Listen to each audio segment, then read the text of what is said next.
हाँ तो बच्चों देखिए क्वेश्चन क्या दिया हुआ है, 21 क्वेश्चन है आपका, f(x = sin x + cos x), ठीक है। तो यहाँ पर ये नहीं दिया हुआ है कि किस पॉइंट पर हमें चेक करना है, तो इसके लिए हम अपनी तरफ से पॉइंट ले लेना है कोई भी। तो यहाँ पर हम लेट मान लेते हैं, लेट x = a, ठीक है, इक्वल टू क्या है, रियल नंबर, कोई भी रियल नंबर ले लिया है। अब रियल नंबर ले लिया है तो क्या करेंगे हम, बताने के लिए लेफ्ट हैंड लिमिट निकालेंगे। तो क्या होता है, लेफ्ट हैंड लिमिट कैसे निकालते हैं भाई, a - f(x), और f(x) का मान कितना है,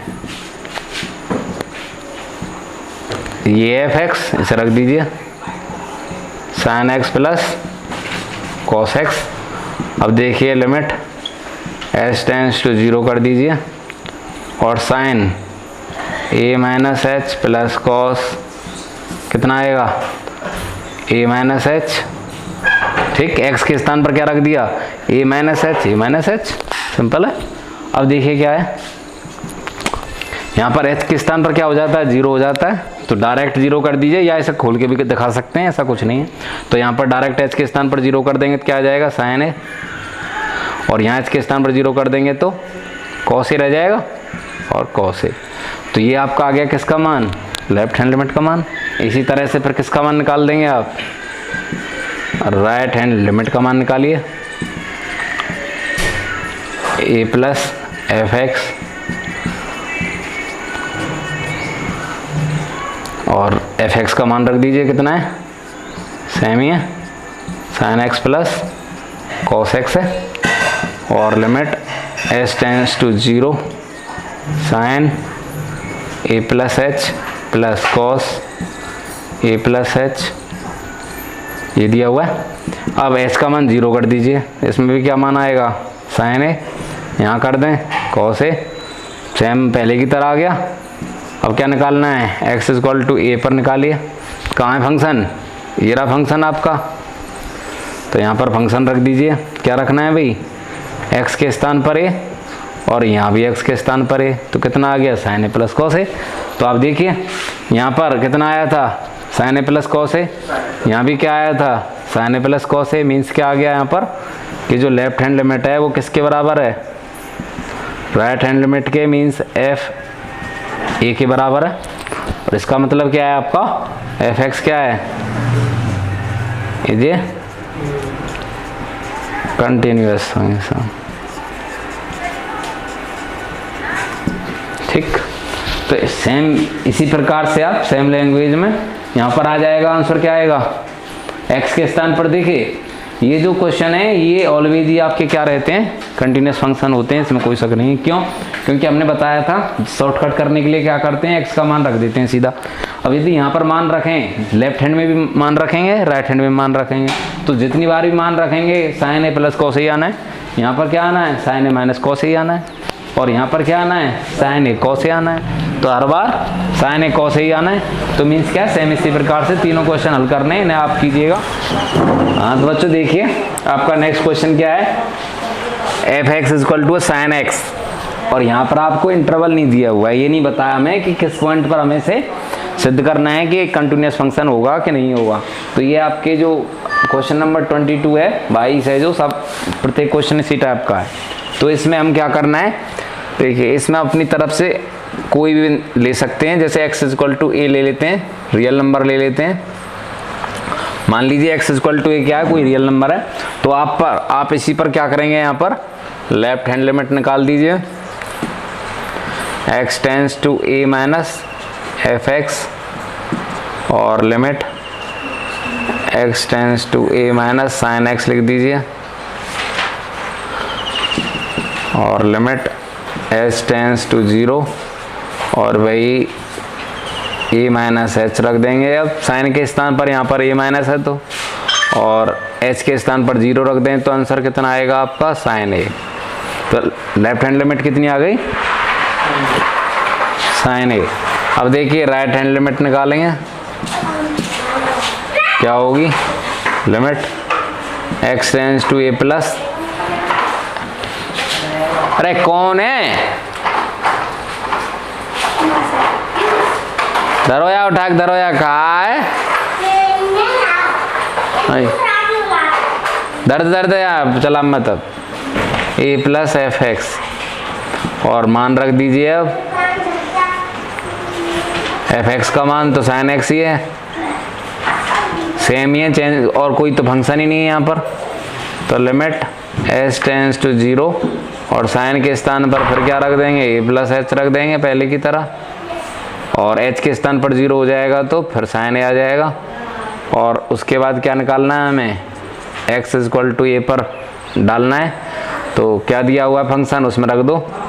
तो साइन ए डायरेक्ट रख दीजिए इस x के स्थान पर, तो कितना आ जाएगा? साइन ए मतलब क्या हो गया आपका? Left hand limit equal to किसके है? राइट हैंड लिमिट, और ये आपका एफ एक्स बराबर ए पर मान तीनों का क्या है? बराबर है। तो एफ एक्स क्या कैसा फंक्शन है आपका? F x is a continuous function.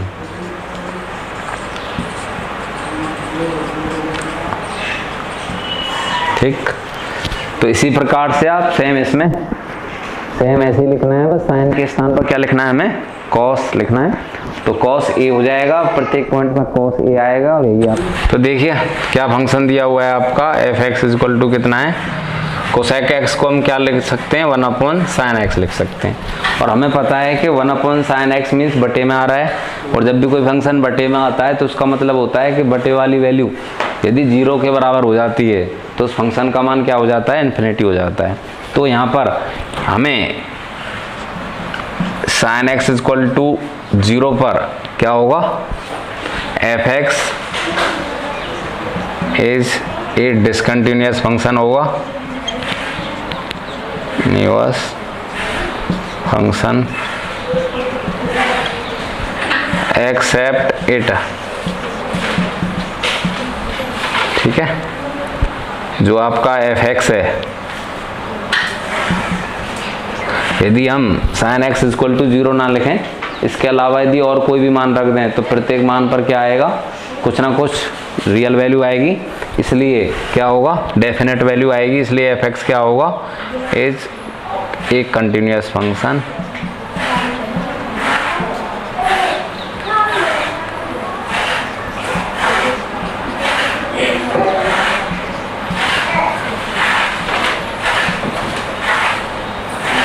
ठीक है, तो देखिए, तो हमें क्या बताया गया है कि प्रत्येक जो आपका फंक्शन दिया हुआ है उसे हमें किस में तोड़ना है? साइन और कॉस में तोड़ना है। और यदि नीचे कुछ भी आ रहा है तो उसका मान 0 के बराबर नहीं होना चाहिए। यदि 0 के बराबर होता है, ठीक है, तो हम क्या क्या लिख देते हैं यहाँ पर? F x is a discontinuous function. तो साइन एक्स इक्वल टू 0 पर तो क्या होगा? एक डिसकंटिन्यूअस फंक्शन होगा। तो जो बाकी के जो एनी रियल नंबर है उन्हें हम क्या लिखेंगे? कि X not equal to N pi. जो एन पाई वैल्यू है मीन्स यहाँ पर इसका मान जो है, जैसे 1 पाई रख दें तो साइन पाई का मान भी 0 होगा और साइन 0 का मान भी 0 होगा। तो इस प्रकार की जो वैल्यू हैं उन्हें छोड़ करके बाकी सभी पर क्या होगा? एफ एक्स एक कंटिन्यूअस फंक्शन होगा। और सेक एक्स में क्या हो जाता है? एफ एक्स का मान क्या लिख सकते हैं यहाँ पर हम? एफ एक्स इक्वल टू क्या हो जाता है? 1 अपॉन कॉस एक्स हो जाता है, जरूरत नहीं होती है। कॉट एक्स का क्या होगा? इसी प्रकार से हम क्या लिख सकते हैं कॉट एक्स में? F x equal to cot x को क्या लिख देते हैं? Cos x upon sine x. तो यहाँ भी क्या है कि साइन एक्स का मान क्या नहीं होना चाहिए? नॉट इक्वल टू 0 नहीं होना चाहिए। यदि 0 के बराबर हो जाता है तब वो क्या होगा? आपका डिसकंटिन्यूअस होगा, और बाकी सभी वैल्यूज पर क्या हो जाएगा? कंटिन्यूअस हो जाएगा। सेम लैंग्वेज लिखनी है और कुछ नहीं है। क्या दिया हुआ है आपका? नेक्स्ट क्वेश्चन है f x equal to cos x square, और हमें क्या निकालना है? कंटिन्यूटी चेक करनी है। तो हम अपनी तरफ से यहाँ पर ये सिंपल है, तो जैसे अब पहले कर रहे थे हम सेम ऐसे ही करना है। केवल क्या करेंगे यहाँ पर हम x इक्वल टू ए ले लेंगे, कोई भी रियल नंबर, सेम लिखना है पहले की तरह ही, और पहले लेफ्ट हैंड लिमिट निकाल दीजिए। क्या है? Limit x tends to a minus f x कितना है वो रख दीजिए, एक स्टेप कम कर देते हैं, लिमिट s टेंस टू 0, और वही आपका x के स्थान पर क्या रख देंगे? a माइनस एच स्क्वायर हो गया। ठीक है, अब इसे हम खोलेंगे भी तो क्या होगा? लिमिट खोल के दिखा देते हैं। बाकी तो आप डायरेक्ट भी यहाँ पर आंसर लिख सकते हैं क्योंकि जो a माइनस बी का होल स्क्वायर होता है वो क्या होता है, A square plus B square minus 2ab है यहाँ पर। तो देखिए ये जो h है आपका वो यहाँ भी आएगा और यहाँ भी आएगा, तो ये भी 0 हो जाएगा और ये भी 0 हो जाएगा, केवल क्या बचेगा ए स्क्वायर। तो इसका मतलब यहाँ पर कितना आंसर बचना है, ए स्क्वायर बचना है। और आपको लिखना है तो आप लिख सकते हैं ऐसे एक बार माइनस 2h, ठीक।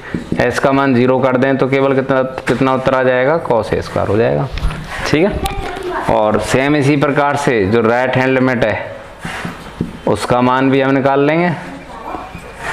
x माइनस के स्थान प्लस लिख देना है बस, अंदर क्या है cos x स्क्वायर है।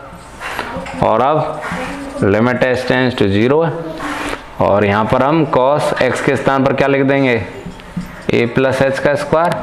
अब यहाँ माइनस था तो अब यहाँ पर क्या हो जाएगा, प्लस हो जाएगा, तो फिर भी ये दोनों 0 हो जाएंगे, केवल कितना रह जाएगा अंदर, cos a स्क्वायर ही रह जाएगा, ठीक है। क्योंकि h तो आपका 0 हो गया, सेम लिख देंगे पहले की तरह ही, ठीक है। सेम यही आंसर आना है, यहाँ पर प्लस आना है बस, तो a स्क्वायर रह जाएगा, इतना ही आ गया। और f x equal to a पर मान कितना आएगा, यहाँ पर सीधा रख दीजिए, कितना मान आ गया, cos x के स्थान पर a रख दिया, a स्क्वायर हो जाएगा। तो पता चल गया हमें कि लेफ्ट हैंड लिमिट किसके बराबर आ गई, राइट हैंड लिमिट के। और वही ये आपकी एफ एक्स इक्वल टू ए पर, तो एफ एक्स क्या हो गया आपका, ये कंटिन्यूअस फंक्शन हो गया।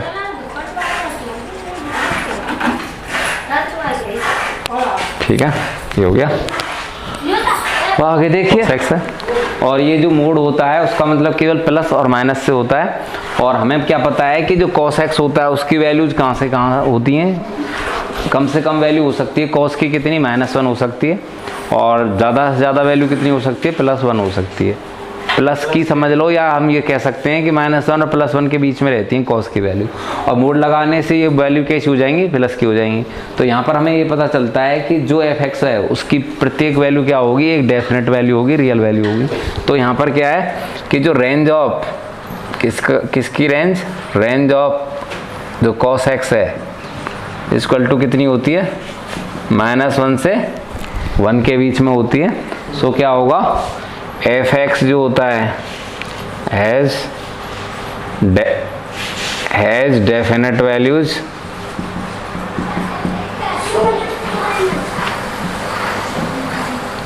Eight all real values. So क्या होगा, f(x) is a continuous function.